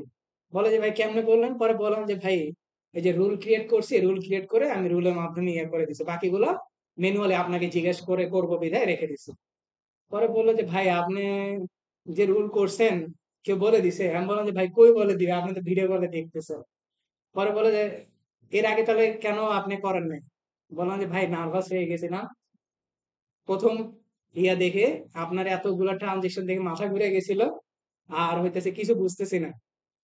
ওনার ট্রানজেকশন পুরো মাথার উপর দিয়ে যায়, এমন 27 Canadian dollar, 12 Canadian dollar, 3 Canadian dollar, 14 Canadian dollar. কিরে ভাই, মানে আর কি দেখে মাথা আমার আউট হয়ে যায়। এমন যদি বড় অ্যামাউন্টের হয় তাহলে একটা বোঝা যায় যে না, বড় অ্যামাউন্ট গুলাকে রিকনসাইল করতে পারো, কিন্তু ছোট ছোট যখন হয় তখন কিন্তু একটা প্যাচ লেগে যায়। তো এই জন্য বললাম যে ভাই এই ভুল করেন না, আমি করে আসছি। আপনারা যদি কোনো আপনার এই যে ধরেন ট্রানজেকশন সব আপলোড করাই আছে, ধরেন ব্যাংকটা কানেক্ট করে 6 মাসের ট্রানজেকশন আপলোড করা আছে, তাহলে কিভাবে রিকনসাইল করবেন? আগে প্রথম মাস সিলেক্ট করে প্রথম মাসের ট্রানজেকশন গুলোকে রিকনসাইল করে নিবেন, তারপরে সিলেক্ট করে দ্বিতীয় মাসেরটা করবেন, তারপরে তৃতীয়, এইভাবে করে পর্যায়ক্রমে করবেন। ঠিক আছে, এই জন্য বললাম আপনাদের সাথে এই জিনিসটা শেয়ার করলাম যে আমার অভিজ্ঞতাটা এরকম ছিল। তো আপনারা তাহলে ব্যাংক রিকনসিলিয়েশন করতে পারবেন তো? ব্যাংক রিকনসিলিয়েশন আপনাদেরকে আমি দিছি ওয়েলস ফার্গো ব্যাংকের জুন, জুলাই, অগাস্ট, 3 মাসেরটা। হ্যাঁ, 1 মাসেরটা আমি সিএসবি করে রাখছি, বাকিগুলা সিএসবি তে করে ঠিক সেম ভাবে আপলোড করবেন, আর প্রত্যেকটা প্রিন্ট আউট করে আমাকে দিবেন। হ্যাঁ, সাথে ব্যাংক রেজিস্টার গুলো দেওয়ার চেষ্টা করবেন। এরপরে আসেন ক্রেডিট কার্ড। ক্রেডিট কার্ডের ক্ষেত্রেও আমি ক্রেডিট কার্ড, ক্রেডিট ওয়ান, এটা একটা দিছি জুলাই অগাস্ট আছে, আর Blue Business Plus credit card. আচ্ছা, নরমালি ক্রেডিট কার্ডের ব্যালেন্স কি হবে, পজিটিভ না নেগেটিভ? হ্যাঁ, কারণ এটা কি আমার জন্য কি লায়াবিলিটি না? লায়াবিলিটি। তাহলে সেম কাজ, আগে স্টেটমেন্ট ধরবো, ব্যালেন্স দেখবো। খেয়াল করবেন অবশ্যই ভাই, নাম থাকতে পারে প্রিভিয়াস ব্যালেন্স অথবা ওপেনিং ব্যালেন্স, ক্লোজিং ব্যালেন্স অথবা এন্ডিং ব্যালেন্স। খেয়াল রাখতে হবে, খুব সাবধান। হ্যাঁ, এই দেখেন প্রিভিয়াস ব্যালেন্সের অ্যামাউন্ট এই পাশে ডান পাশে দেওয়া আছে, আর এখানে কি নিউ ব্যালেন্স দেওয়া আছে। আর আমরা সবাই জানি মোটামুটি মানে ক্রেডিট কার্ড গুলা মাসের মাঝামাঝি থেকে আরেক মাসের মাঝামাঝিতে গিয়ে শেষ হয়, তাই না? তাহলে কাজ সেম। আমেরিকান এক্সপ্রেসের নামে আগে কি করব, একটা কি করব, চার্ট অফ অ্যাকাউন্ট ওপেন করব, তাই না? তার ব্যালেন্স দিব। কত তারিখের, তারিখটা তো দেওয়া নাই, আমাকে এখানে বুঝে নিতে হবে। 1, 18, 21, 12, 31, 20, 2020 সাল আছে। হ্যাঁ, 20 সালের 31 তারিখ, 20 সালের 28 তারিখ। হ্যাঁ, 20 সালের 28 তারিখ ওপেনিং ব্যালেন্স। হ্যাঁ, ওকে। তাহলে সর্বপ্রথম চলে যাব চার্ট অফ অ্যাকাউন্টসে, নিউ অ্যাকাউন্টে চলে যাব, নাম দিব blue Business Plus credit card. ঠিক আছে, 2000। অ্যাকাউন্ট টাইপটা কি হবে, credit card. Detail type credit card. Opening ব্যালেন্সটা কত দিব বলেন? এখানে দেওয়া আছে কত, 30,345.10, তাই তো? 30,345.10।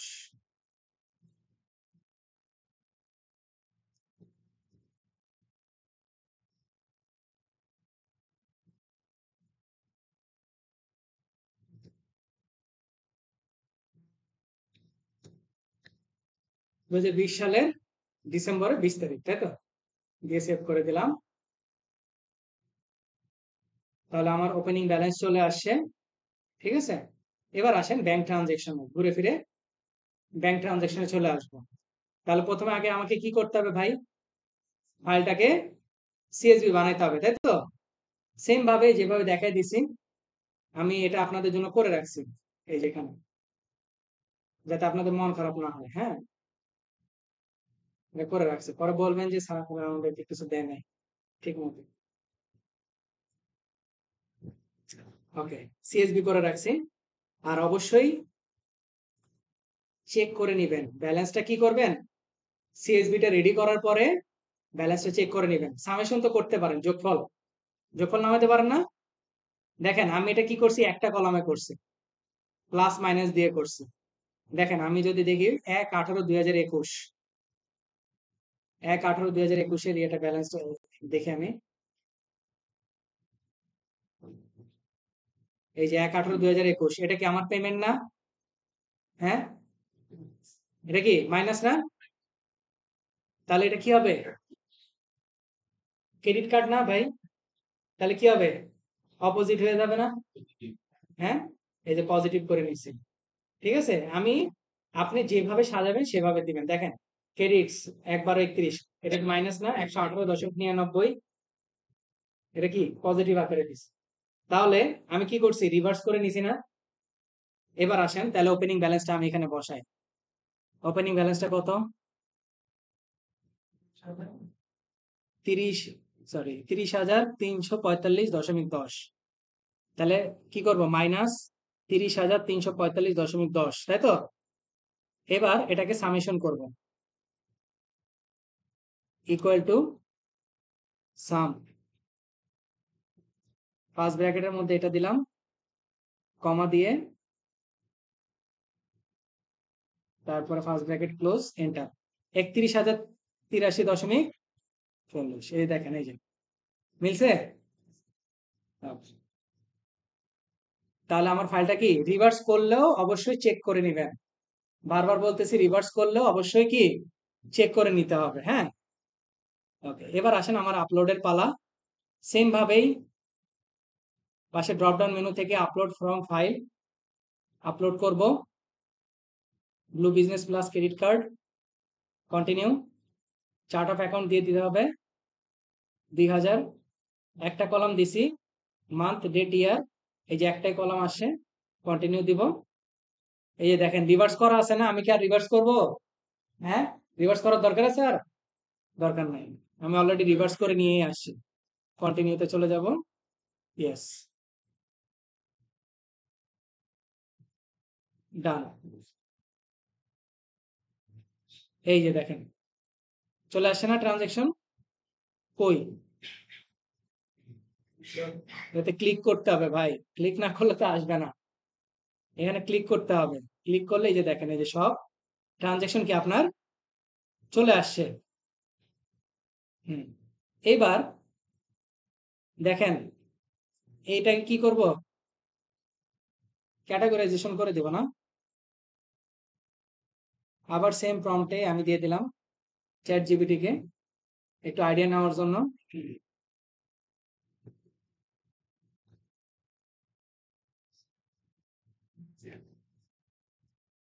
দেখেন এই যে অটোপে ক্রেডিট কার্ড পেমেন্ট, তাই না?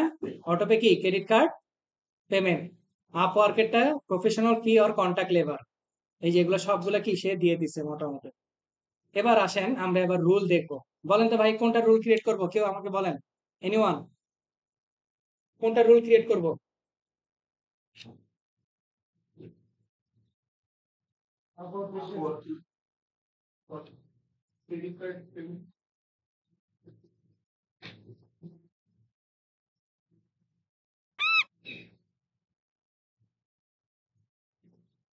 আপওয়ার্ক আছে, আপওয়ার্ক আছে, আর কই, এই যে আপওয়ার্ক আছে, তাই না? ওকে, তাহলে আপওয়ার্কের নামে কি আমি একটা রুল ক্রিয়েট করি, রাইট?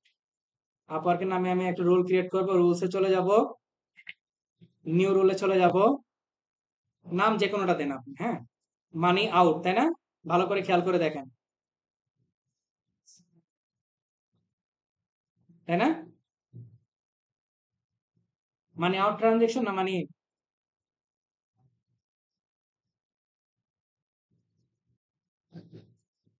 আপনি কষ্ট করে দেখে নিলে তো হয়। এত কষ্ট করা কেন দরকার ভাই?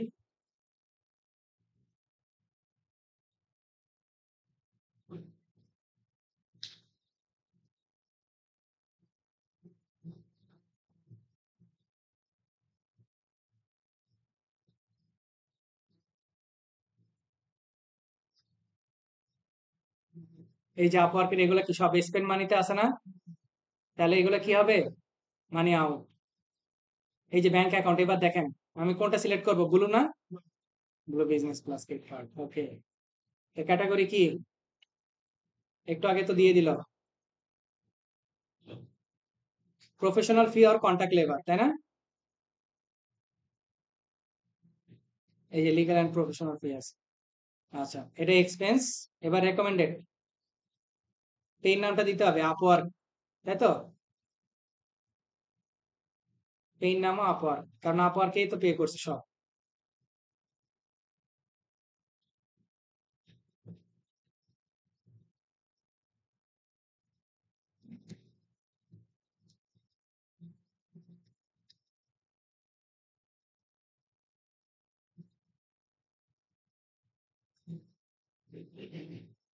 ও টেক্সটই তো দিনে, যেটা দিয়ে মিলাবো। ওকে, এবার ব্যাংক ট্রানজেকশনে যাই। দেখেন তো রুলে পড়ে গেছে না? একটা, দুইটা, তিনটা, চারটা, পাঁচটা।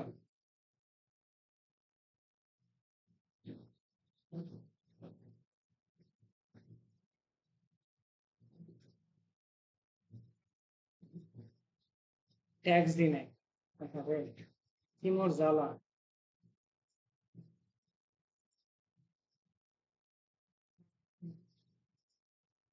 এডিটে যাব, ট্যাক্স দিয়ে অ্যাপ্লাই অ্যাকসেপ্টে দেবো।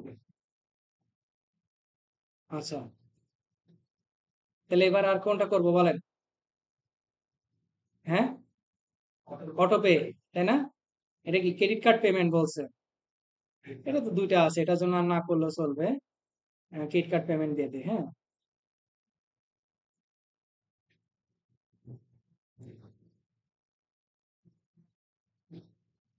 এই যেটা ক্রেডিট কার্ড পেমেন্ট,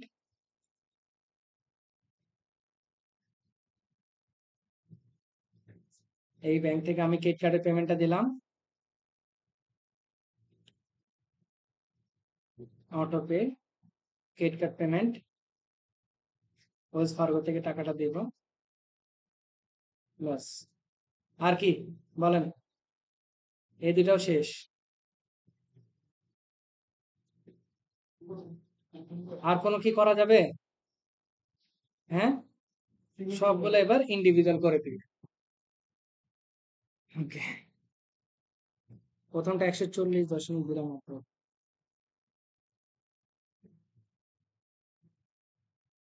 এটা হইতেছে ইউটিলিটিস।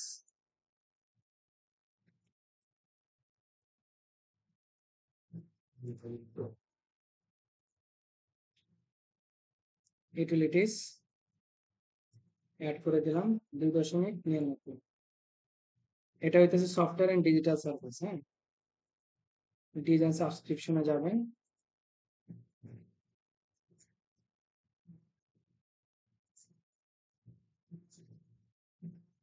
147.22। ইন্স্যুরেন্স,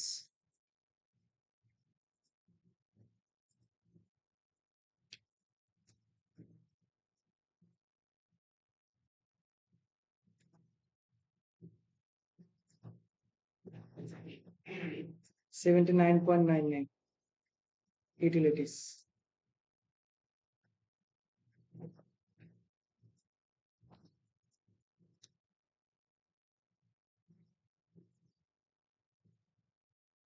ওকে। তারপর 22.95। কমিউনিকেশন ভার্চুয়াল সার্ভিস, জি।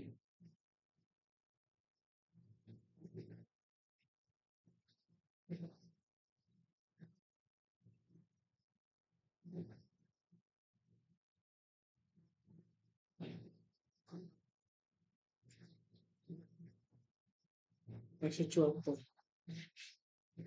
almost after subscription 0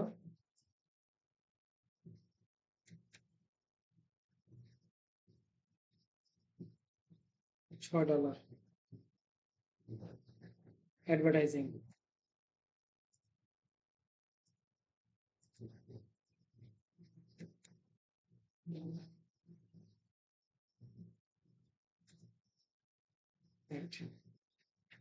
সবগুলো কমপ্লিট। দেখেন 31,083.42, তাই না? আমার তো স্টেটমেন্ট এটাই ছিল, 31,083.42, রাইট। এবার রিকনসিলিয়েশনে চলে যাব। যাওয়ার পরে এখান থেকে আপনাকে সিলেক্ট করে দিতে হবে ব্যাংকটা 2000, ও বিগিনিং ব্যালেন্সটা লক হয়ে থাকবে।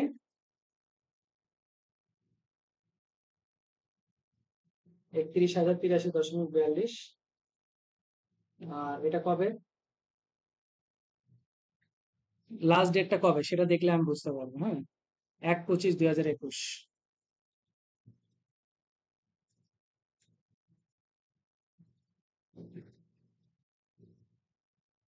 স্টার্ট রিকনসাইলিং।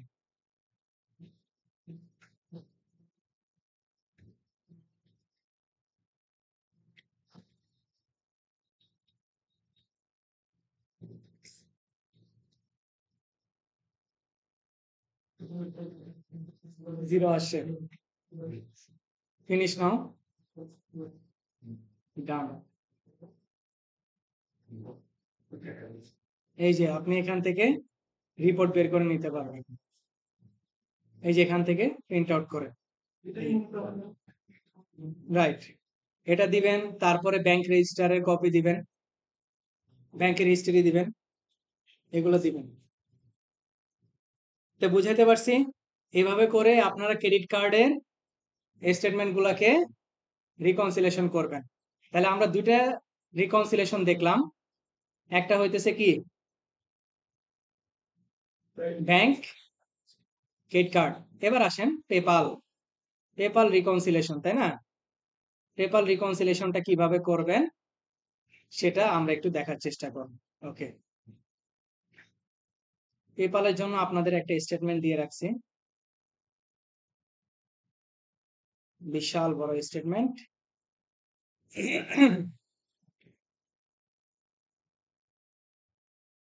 ডাউনলোড করে নিই আমি আগে।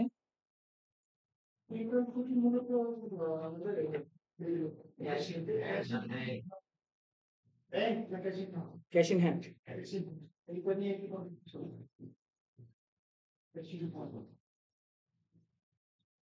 আচ্ছা। এবার আসেন পেপাল জিনিসটা কি সেটা আমাদেরকে বুঝতে হবে। পেপাল হইতেছে আপনার একটা পেমেন্ট গেটওয়ে। সেটা কি পেমেন্ট গেটওয়ে। আমরা যেরকম লোকালি আমাদের বাংলাদেশে যেমন বিকাশ, নগদ, ইউক্যাশ এগুলো ব্যবহার করি, এখন ইন্টারন্যাশনাল পেমেন্ট গেটওয়ে হিসেবে ব্যবহার করতে হয় কি পেপাল, তাই না? এখন যেহেতু পেপাল ইন্টারন্যাশনালি, তাহলে অবশ্যই সেখানে কারেন্সি থাকবে ডিফারেন্ট, ভার্চুয়াল কারেন্সি বলা যায়, অনলাইন কারেন্সিও বলা যায়, দুইটাই ঠিক আছে, এক্সিস্টেন্স আছে। তো পেপাল যেহেতু ইন্টারন্যাশনাল কারেন্সির সাথে কানেক্টেড, তাহলে সেখানে কারেন্সি কি কয়েকটা থাকবে, এটাই স্বাভাবিক, তাই না? এখন কারেন্সি তো দুই ধরনের, আমরা তো জেনে আসছি, একটা হোম কারেন্সি, একটা কি ফরেন কারেন্সি। তা বলেন কোন কারেন্সির আমরা কাজ করব, হোম না ফরেন? হোম কারেন্সির কাজ করব, কারণ ফরেন কারেন্সি যখন কাজ করতে গেছি তখন অটোমেটিক্যালি কি সেটার কনভার্সন হিসাব হয়ে গেছে। তো সবার আগে আমরা ফিল্টারিং করে নিব, বুঝছেন? পেপালের একটা স্টেটমেন্ট তাকে যদি আমি এক্সেলে কনভার্ট করি, এই এত বড় স্টেটমেন্টটা দেখা যায়, ঠিক আছে? তো সবার আগে আমি কারেন্সিটাকে ফিল্টারিং করে নিই এখান থেকে, তাহলে কি ইউএসডি আমার, তাই না? হোম কারেন্সি, তাহলে ইউএসডি তে করে নিই, দেখেন চলে গেছে না? আচ্ছা, এখন ইউএসডি তে চলে গেছে। চলে যাওয়ার পরে এখানে কিছু জিনিস আমার প্রয়োজন নাই, যেমন টাইম, টাইম জোন, সেগুলো কি আমার প্রয়োজন আছে? প্রয়োজন নাই। তাহলে টাইম, টাইম জোনটাকে আমি কি করব, ডিলিট করে দিই। তারপরে স্ট্যাটাস, কারেন্সি, এগুলো কি প্রয়োজন আছে? আচ্ছা, চলে আসছে না? বুঝি নাই। আচ্ছা, করতেছি। এখানে একটা জিনিস বোঝানোর জন্য আমি ইয়ে করছি। এখানে সর্বশুরুটা আপনারা একটু দেখে বলেন। সর্বশুরুর ব্যালেন্সটা একটু আমাকে দেখে বলবেন যে এখানে ব্যালেন্স কত আছে। একদম প্রথম ট্রানজেকশনে 14.99 গ্রস অ্যামাউন্ট। ফি কত? -0.99। নেট অ্যামাউন্ট কত? 14, তাই না? তার ব্যালেন্স কত? 14.99। তাহলে আমার ওপেনিং ব্যালেন্স কত ভাই? হুম, ওপেনিং ব্যালেন্স কত? 14। লাস্টের দিকে ভাইরা তো নিঝুম দ্বীপে চলে গেছেন। নিঝুম দ্বীপ।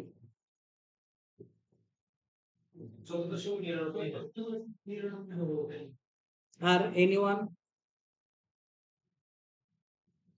ভাই ফি 99 পয়সা, গ্রোস অ্যামাউন্ট 14.99, নেট অ্যামাউন্ট 14।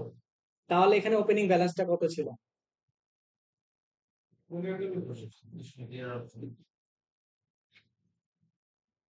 আর আপনারা চিন্তা করেন, ততক্ষণ আমি এটাকে কপি করে নিয়ে আসি।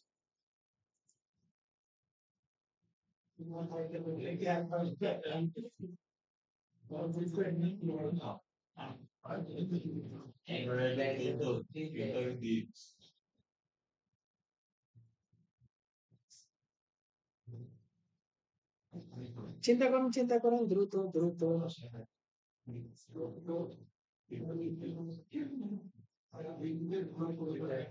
আমি কপি করে নিচ্ছি ততক্ষণে, আপনারা ততক্ষণে চিন্তা করেন। প্রদীপ দাদা কিছু বলছেন? আচ্ছা, এখন আমি একটা সিম্পল উদাহরণ দিই, তারপরে বললেন। হ্যাঁ, সেটা হচ্ছে, ধরেন দাদার মানে যেহেতু চাকরি করে বিসিবিতে, আমি খেলা দেখতে যাব। হ্যাঁ, আমি খেলা দেখতে যাব, দাদার বিকাশে আমি টাকা পাঠাবো। দাদার বিকাশে কোনো টাকাই নাই, আমি পাঠাইছি 1500। ধরেন ওনার ভিআইপি, দাদা ভিআইপি টিকিট কত? 2500। তাহলে 2500 বিকাশে খরচ কত আসে? 50 টাকা। আমি 2550 টাকা দাদার অ্যাকাউন্টে পাঠাইছি, তাহলে ওনার এখন ব্যালেন্স কত আছে? 2500 আছে না? তাহলে তার ওনার ওপেনিং ব্যালেন্স কত ছিল? ওপেনিং ব্যালেন্স তো জিরো ছিল দাদা। ওপেনিং ব্যালেন্স কি জিরো ছিল না? আপনার এখন ব্যালেন্স আছে কত? 2500 আছে না? প্রথমে তো জিরোই ছিল। না হলে তো, যদি প্রথমে টাকা থাকতো তাহলে তো আপনার বেড়ে সেটা বেশি দেখাতো। প্রথমে তাহলে কি জিরো ব্যালেন্স আছে, বুঝাতে পারছি?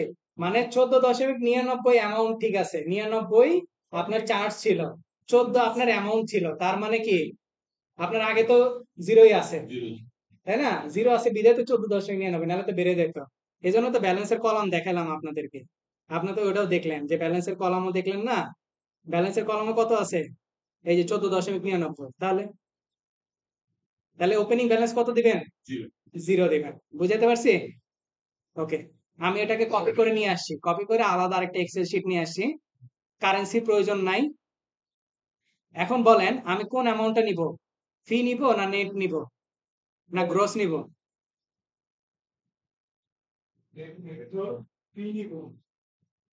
ফির জন্য তো আপনাকে খরচ দেখাইতে হবে না, পেপালে যে ফি হয়েছে। তাহলে কি গ্রস অ্যামাউন্ট নিব না নেট নিব? নেট অ্যামাউন্ট নিব ভাই। নেট অ্যামাউন্টও থাকবে, ফি থাকবে, তাহলে তো দুইটাই হইতেছে আপনার। আলটিমেট কি দুইটা হইতেছে না?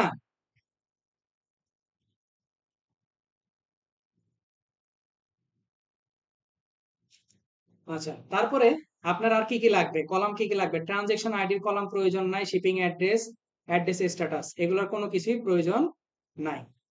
তারপরে আইটেম টাইটেল, টাইটেলটা দরকার আছে যদি টাইটেলটা আমার প্রয়োজন পড়ে। আইটেম আইডি, যা যা লাগবে না সেগুলো আমরা ডিলিট করে দেব। তারপরে রেফারেন্স প্রয়োজন নাই, ইনভয়েস নাম্বার, কাস্টম কোয়ান্টিটি। ব্যালেন্সেরও কি প্রয়োজন আছে? আচ্ছা, ব্যালেন্সের প্রয়োজন নাই, কিন্তু আরেকটা জায়গায় প্রয়োজন আছে, দেখেন লাস্টের ব্যালেন্স কত ভাই? জিরো না? লাস্টে ব্যালেন্স কি জিরো দেওয়া আছে, তাহলে আপনার ব্যালেন্সটা কি ওপেনিংও জিরো, ক্লোজিংও কি জিরো। ওকে,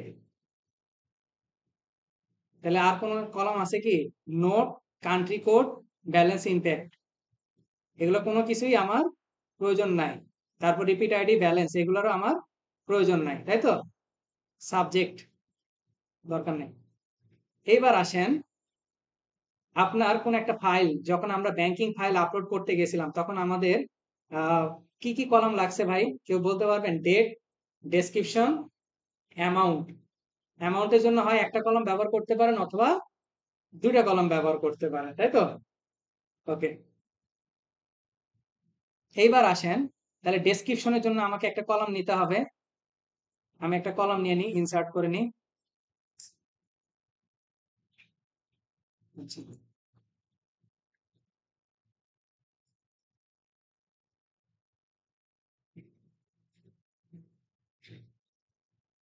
আমি একটা কলাম নিয়ে নিব, কি নাম দিব? ডেসক্রিপশন। কি নাম দিব? ডেসক্রিপশন, তাই না? এবার আসেন, এখানে একটা ফর্মুলা খাটাবো। এই যে মেল আর টাইপ, এই যে আইটেম টাইটেল, এগুলো সবগুলোকে আমি একটা কলামে নিয়ে আসবো। কে বলতে পারবেন কোন ফর্মুলা দিব? কনক্যাটানেট, রাইট। কনক্যাটা,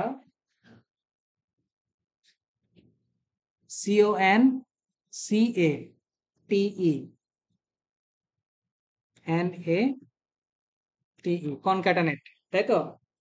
ফার্স্ট ব্র্যাকেটে দিলাম, প্রথম কলাম চুজ করলাম, তারপরে কমা দিব, একটু স্পেস দিয়ে টাইপ, তারপর আবার স্পেস দিয়ে এই যে কলাম, তাই না? যে যে কলাম আপনি চুজ করতে চান, এবার এন্টার দেন। তাহলে তো দেখেন, আপনি কি একটা কলামে চলে আসে না? Mail chip, pre pro advice, approve payment, bill user payment. এখন আপনি চাইলে এখানে কি করতে পারেন, এখানে আপনি ইকুয়েশন একটু চেঞ্জ করতে পারেন, ডাবল কোটেশন দেন। ডাবল কোটেশন দিলে কি হবে? আপনার গ্যাপ সৃষ্টি হবে।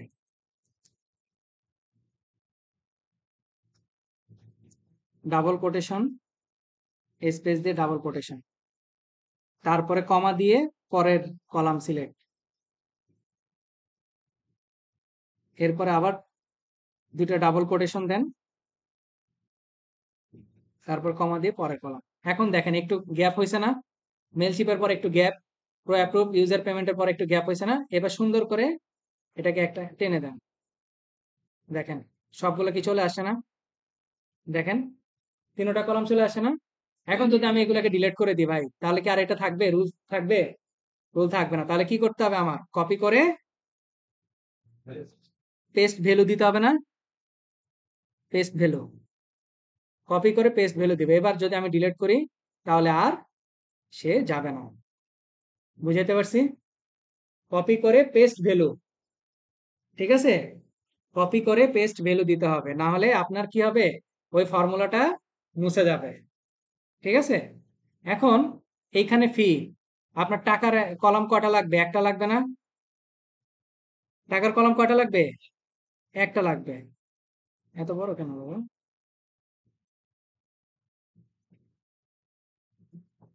অ্যামাউন্ট, ওকে। এবার আসেন ফি গুলাকে কেটে নিব। ফি গুলাকে কেটে নিয়ে আমি এই বরাবর নিচে দিয়ে দিব।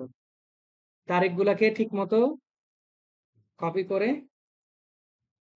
সেম বরাবর নিচে দিয়ে দেবো। তাহলে কি হলো? আমার ডেট অনুযায়ী ফি গুলা চলে আসে। এটার নাম দিব পেপাল ফি। এটার নাম কি দিব? পেপাল ফি। জাস্ট টেনে দিয়ে এটাকে ইয়ে করে দিলাম। এবার যেগুলা জিরো আছে, যে আইটেম গুলো জিরো আছে,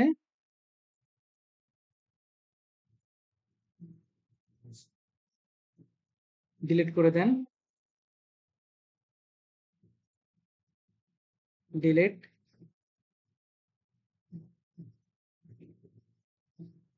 ডিলিট, ঠিক আছে? এবার তাহলে এই কলামগুলোকে ডিলিট করে দিই। এটার নাম দিয়ে দিই হইতেছে অ্যামাউন্ট বা টাকা।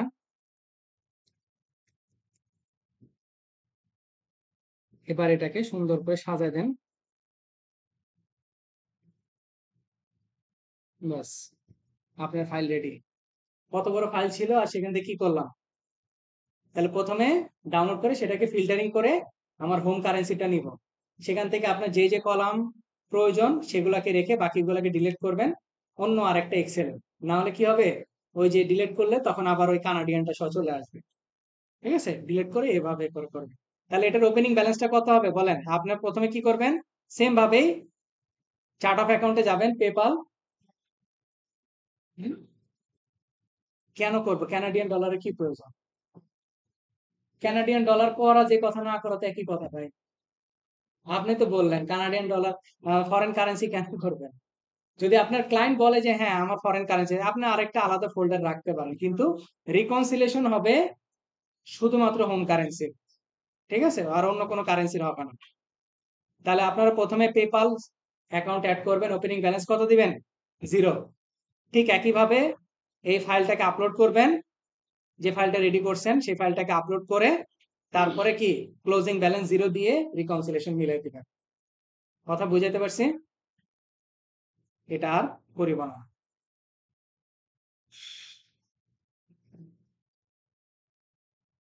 তাহলে এবার আসেন আমাদের লাস্ট টপিক দুটা, how to add team member, আর কিভাবে ক্লায়েন্টের কাছ থেকে অ্যাক্সেস নিতে হয়। ক্লায়েন্ট, এটা কি ক্লায়েন্টের অ্যাকাউন্ট না? ক্লায়েন্ট এখন অ্যাক্সেস দিবে কিভাবে? ওই যে আপনাকে যে অ্যাকাউন্টেন্ট ভার্সন ওপেন করাই দিছে মনে আছে, ওই অ্যাকাউন্টেন্ট ভার্সনটার ইমেল ক্লায়েন্টকে পাঠাবেন। ক্লায়েন্ট সে মাই অ্যাকাউন্টেন্ট অপশনে যাবে, গিয়ে এইখানে ইমেল অ্যাড্রেসটা দিলেই কি আপনি অ্যাক্সেস পেয়ে যাবেন। বুঝাইতে পারছি? তখন ক্লায়েন্টের ওইখানে বসে থেকে আপনি খুব সুন্দরভাবে অ্যাক্সেস নিতে পারবেন। আর টিম মেম্বার কিভাবে অ্যাড করা, এটার ভিডিও আমি দিয়ে দিচ্ছি। টিম মেম্বার কিভাবে অ্যাড করা যায় সেটা আমি দেখাই আপনাদের।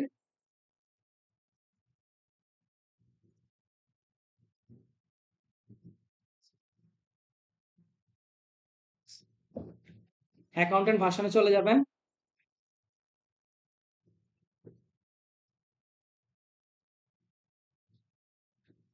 আজকের ক্লাসে সবাই চুপচাপ হয়ে গেছে, হ্যাঁ?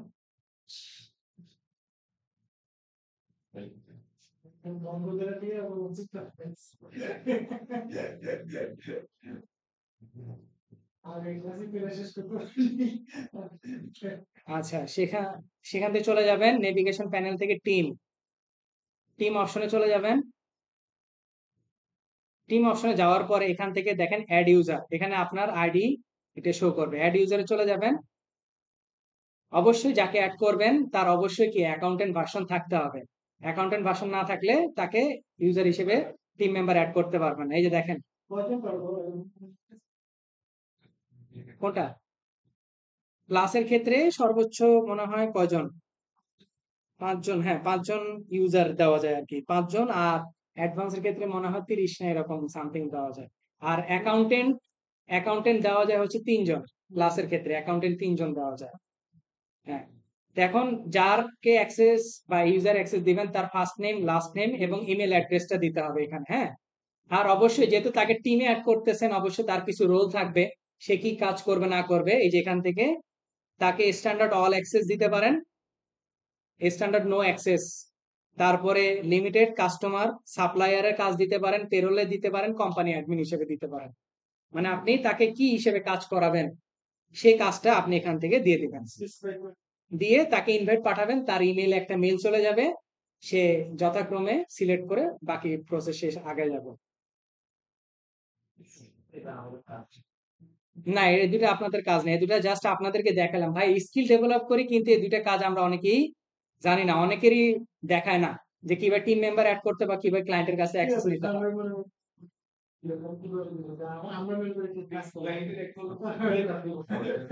হ্যাঁ, এখন অনেক সময় ধরো আমার একটা অ্যাকাউন্টিং ফার্ম আছে, নরমালি আমার ক্লায়েন্ট দুইটা আছে, তারা কি আমার ফার্মে কাজ দেয়, কারণ তারা জানে যে আমার ফার্মে কাজ মানে কি, আমার ফার্মে যে অ্যাকাউন্ট আছে সে অ্যাকাউন্টে আমি অ্যাক্সেস নিই তাদের কাছে। ওইখানে টিম আছে, আমার বাকি যারা এসএসসি মেম্বার আছে তারাও আছে। তো ওই ক্লায়েন্ট বুঝে যে আমি একটা অ্যাকাউন্টিং ফার্মকে অ্যাক্সেস দিছি, তার মানে এখানে মাল্টিপল ইউজার থাকবে। ঠিক আছে। আর হ্যাঁ, এরকম হয় অনেক বড়, মানে ওটাও আবার দেখা যায় যে ফার্ম থাকতে হয়, ওটাও আবার ফার্ম রিলেটেড থাকতে হয় বা ওরকম প্রফেশনাল রিলেটেড থাকতে হয়, কিন্তু নর্মালি যে সকল ছোট প্রতিষ্ঠান আছে তারা এরকম দেয় না, তারা ওই ওয়ান টু ওয়ান অ্যাক্সেস দেয়। এই যে একটু আগে যেটা দেখালাম, ওই যে মাই অ্যাকাউন্টেন্টে গিয়ে অ্যাক্সেস দিয়ে ইমেল দিয়ে শুধু দেয়। এই জন্য ঝামেলাটা বিপত্তি। যদি অন্য সেক্টরের মতো হইতো তাহলে দেখা যেত যে কাজ নিয়ে এসে ভাই আপনারা করেন। ওকে।